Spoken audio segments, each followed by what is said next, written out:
पंचनामा न्यूज, सर्वसामान्य जनतेचा बुलंद आवाज। धुळे कारागृहातून जन्मठेपेचा कैदी फरार, पोलिसांचा शोध मोहीम सुरू।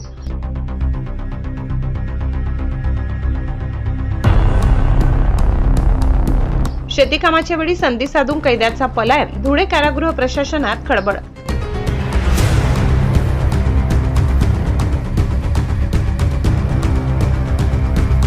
धुळे येथील खुल्या कारागृहातून जन्मठेपेची शिक्षा भोगत असलेला एक कैदी पसार झाल्याची घटना समोर आली आहे। त्यामुळे कारागृह प्रशासनात एकच खळबळ उडाली आहे। फरार झालेल्या कैद्याचा शोध घेण्यासाठी पोलिसांकडून विविध पथके रवाना करण्यात आली आहेत। मिळालेल्या माहितीनुसार भिकन पिंजारी वय 54 राहणार निफाड, जिल्हा नाशिक हा कैदी धुळे जिल्हा कारागृहातून खुनाच्या गुन्ह्यात जन्मठेपेची शिक्षा भोगत होता।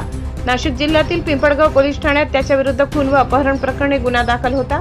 या प्रकरणात न्यायालयाने 30 एप्रिल 2022 रोजी निकाल देत त्याला जन्मठेपेची शिक्षा सुनावली होती। दरम्यान धुळे येथील खुल्या कारागृहातील कैद्यांना शेती कामासाठी पाठविण्याची व्यवस्था आहे। त्यानुसार भिकन पिंजारी याला कारागृह परिसरातील बावडीबाग येथे शेती कामासाठी नेमण्यात आले। सकाळच्या सुमारास शेतीकाम सुरू असताना त्याने बंदोबस्तावरील कर्मचाऱ्यांची नजर चुकवून कारागृह परिसरातून पलायन केल्याचे उघड झाले। कैदी फरार झाल्याची माहिती मिळताच कारागृह प्रशासनात एकच खळबळ उडाली। या प्रकरणी कारागृहातील शिपायाने दिलेल्या फिर्यादीवरून धुळे शहर पोलीस ठाण्यात गुन्हा दाखल करण्यात आला। पोलिसांनी फरार कैद्याचा शोध घेण्यासाठी विशेष पथके तयार करून ठिकठिकाणी तपास सुरू केलाय। दरम्यान फरार कैद्याचा माग काढण्यासाठी आजूबाजूच्या परिसरात तसेच नाशिक जिल्ह्यातही पोलिसांकडून शोध मोहीम राबविण्यात येत आहे। सीसीटीव्ही फुटेजची तपासणी सुरू असून संशयित हालचालींचा मागोवा घेतला जात आहे। नागरिकांना संबंधित व्यक्ती दिसल्यास तात्काळ पोलिसांना कळविण्याचे आवाहन प्रशासनाकडून करण्यात आले।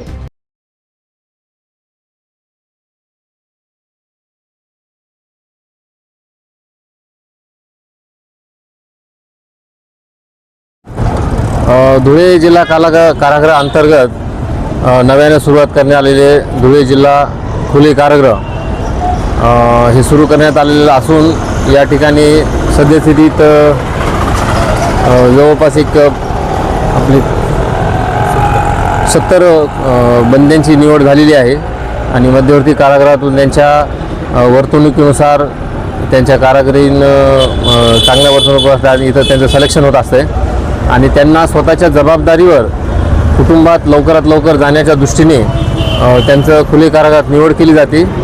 त्यानुसार जो काल पलायन केलेला बंदी आहे, बंदी क्रमांक 58 भिकन नजीर पिंजारी, यास देखील दैनंदिनीप्रमाणे आपल्या खुले कारागृहात जवळपास एक 15 ते 16 एकर जमीन आपली नदीबागला आहे आणि 6-7 एकर जमीन आपली बावडीबाग म्हणून असे 2 शेती शेड आहेत। त्या ठिकाणी दैनंदिनप्रमाणे त्याला बावडीबाग येथे शेतीकाम दिलेलं होतं। दुपारचं जेवण वगैरे करून एक 2:15 ते 2:30च्या दरम्यान त्या बंद्यांनी कर्तव्यातील कर्मचारी यांची नजर चुकून, आणि तुम्ही बघत असाल की खुले कारागृह हे पूर्ण धुळे शहरातील एक मुख्य रहदारी ठिकाणी असल्याने नजर चुकून तो तातडीने तिथून त्यांनी पलायन केलेलं आहे। तर त्याबाबत आम्ही संबंधित पोलीस स्टेशन धुळे शहर पोलीस स्टेशन येथे BNS 262 अंतर्गत त्याच्यावर गुन्हा पण दाखल केलेला आहे। आमचे कारागृह कर्मचारी अधिकारी यांनी पण त्याचा काल शोधाशोध घेतलेला आहे आणि पोलीस स्टेशन मार्फत सुद्धा त्या बंद्याचा शोध घेणे सुरू आहे आणि तो पिंपळगाव बसवंत, तालुका निफाड, जिल्हा नाशिक येथील रहिवासी आहे। तर त्याचा शोध घेणे चालू आहे आणि लवकरच बंदी शोधून सापडेल सुद्धा, त्याचा शोध घेणं सुरू आहे।